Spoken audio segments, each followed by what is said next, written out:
You have 48 hours to vacate your own land. The HOA president smirked, waving a stack of papers in my face. Behind her, 3 luxury SUVs gleamed in the morning sun, their owners looking me up and down like I was a stray dog who'd wandered into their gated paradise. "These documents," she said, "make your precious farm worthless." I glanced at the letterhead and nearly laughed. Forging a land commissioner's signature was a felony. And the land commissioner whose name they'd forged? That would be me. By sunset, they'd regret ever touching my property. A fence and an insult. The overnight fence cut off 3 generations of family history. It sealed the paved road leading to my family's farm, the same road my grandfather built with his own hands in 1936. The next morning, I attended the Brookhaven Estates Homeowners Association meeting. Their community center gleamed with glass and marble, a sharp contrast to my weathered old farmhouse a quarter-mile down the road. The president, Caroline West, called the meeting to order, her gold pin tapping against her water glass. Her bob haircut didn't move an inch. "I see we have a guest tonight," she said. "Mr. Coleman, from the adjacent property." The way she said adjacent property made it sound like I lived in a scrapyard, not on a certified organic farm that fed half the local farmers market. I nodded politely, taking a seat in the back as heads turned and conversations hushed. I'd been in plenty of these meetings, smug, self-satisfied HOA types trying to reshape the world into their idea of perfection, but this one would be different. Caroline clicked to the next PowerPoint slide. "Our board has approved a neighborhood security enhancement project," she announced. The image displayed a wrought iron fence and gate system, drawn neatly across the only paved access road to my property. She went on smoothly. "All residents will receive key cards. Access will be restricted to Brookhaven Estates homeowners only." One man raised his hand, Mark Sullivan, a retired Army officer who lived closest to me. "Caroline, doesn't that block the only road to Mr. Coleman's farm?" "That's not our concern, Mark," she replied sweetly. "His property isn't part of our HOA. Frankly, his operations are lowering our property values." I stayed quiet, though my jaw tightened. When I finally stood to speak, my voice was calm. "That road is a registered easement. You block it, you're breaking the law." Caroline smiled like a cat with a cornered mouse. "Mr. Coleman," she said, "perhaps you could use that dirt trail on the north side. It seems more fitting for your occupation." Laughter rippled through the room. I didn't flinch. "That trail floods every spring. You'll be liable for damages if you block my access." Her husband, Greg West, an attorney who handled all HOA business, avoided my eyes. The motion passed. Only one woman, Natalie Ruiz, a single mother new to the neighborhood, voted no. As the crowd dispersed, Caroline brushed past me and said, "Don't take it personally, Mr. Coleman.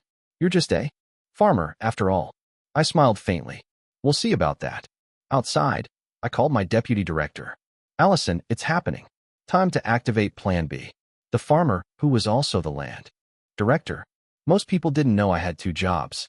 My name is Jack Coleman, and by day, I'm the state director of land and resource management. By night, and every weekend, I'm a farmer, working the 100 acres my grandfather left behind. The land's history ran deep. My grandfather bought it during the Great Depression when the bank foreclosed on the previous owners. He'd restored the soil with crop rotation and compost long before sustainability was a buzzword. My father earned the state's first organic certification in the 1980s. I'd spent my life protecting land like ours, both behind a desk and on a tractor. When developers built Brookhaven Estates 15 years ago, my father worried but hoped coexistence would work. He believed in good fences make good neighbors. Caroline clearly believed good fences make good victims. The morning after that meeting, I spread original survey maps across my office desk downtown. Allison Chun, my deputy, adjusted her glasses as she examined them. "The lease is right here," she said. 30 years between the state and Harper Development. Signed during the housing crisis. Once it expires, the land reverts to state control. I nodded. "And that expiration date? 3 months from now."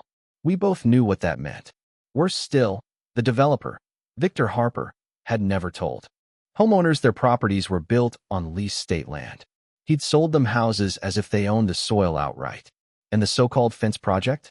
It was being built partly on conservation land. Outside, even the leased area. They've been expanding beyond their boundaries for years, I said grimly, assuming no one was watching.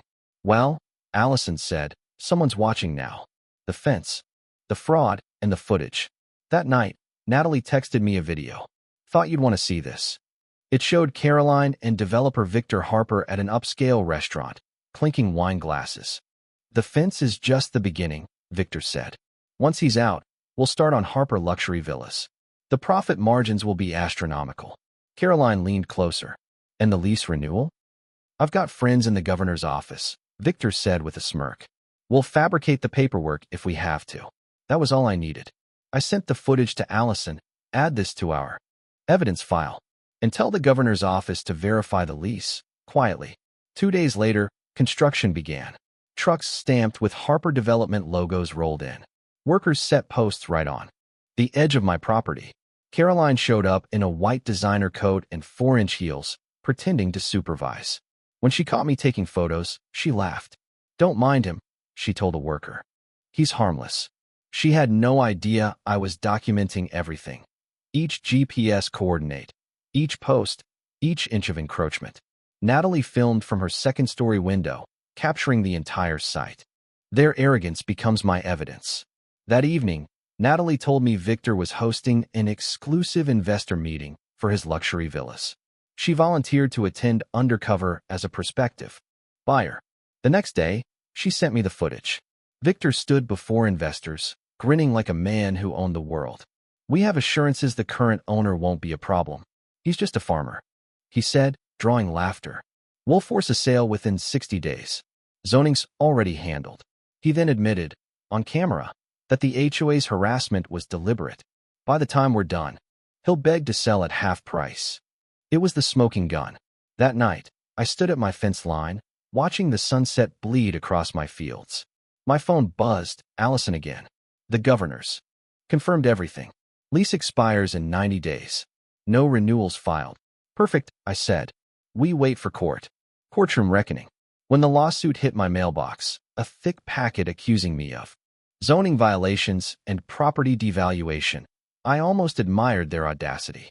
The firm listed was West and Carlton LLP, owned by none other than Caroline's husband. The irony was delicious. I appeared in court wearing my cleanest jeans and a flannel shirt. Caroline's team snickered. Allison, in a tailored suit, sat beside me. Judge Harriet Reynolds, known for her precision, presided. The HOA's lawyer droned on about unsightly agricultural operations and unauthorized land use. Caroline smirked the entire time. When my turn came, I stood calmly. Your Honor, I began. Before addressing the lawsuit, I'd like to clarify ownership of the land in question.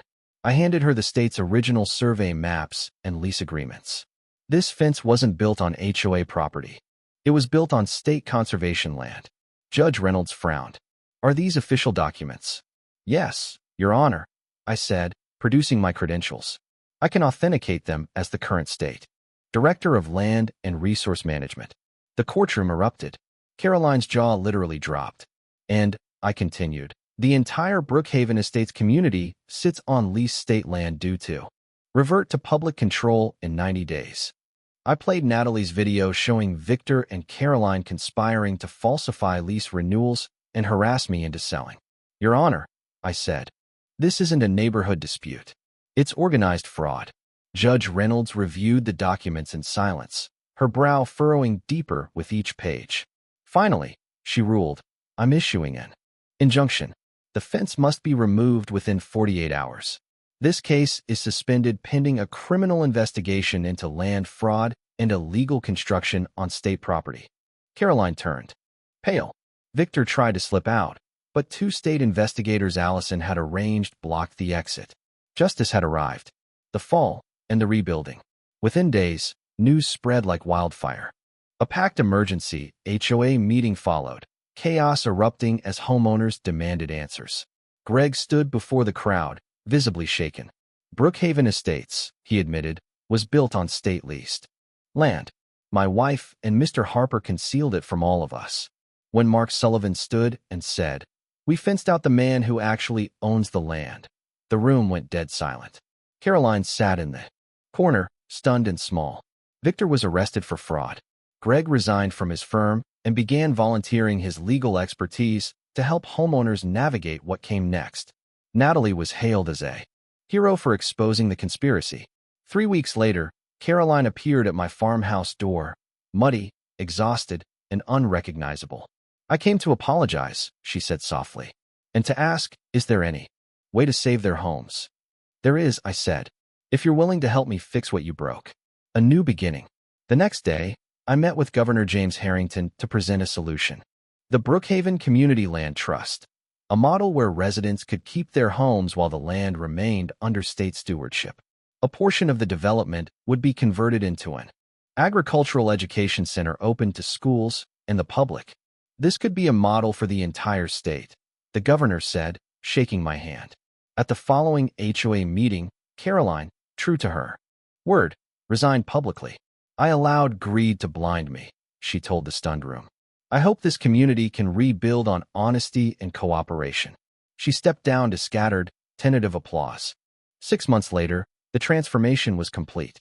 The eastern section of Brookhaven, once slated for luxury villas, had become the Brookhaven Agricultural Learning Center. Children planted seeds beside retired residents. Natalie ran the education programs. Greg provided free legal aid to homeowners. And I, just a farmer, taught weekend workshops on sustainable soil management. On the opening day, Caroline stood quietly at the edge of the field, watching kids chase butterflies through rows of native wildflowers. "It's beautiful," she murmured. "Not what I imagined, but better." I nodded. "The land has a way of reminding us what really matters." She smiled faintly. "You could have destroyed us all, Jack." "I could have," I agreed. "But real leadership isn't about revenge. It's about building something better, even for those who once tried to tear you down." As the sun dipped behind the restored fields, I looked out over the land that had survived greed, lies, and arrogance, and had become, once again, something worth protecting.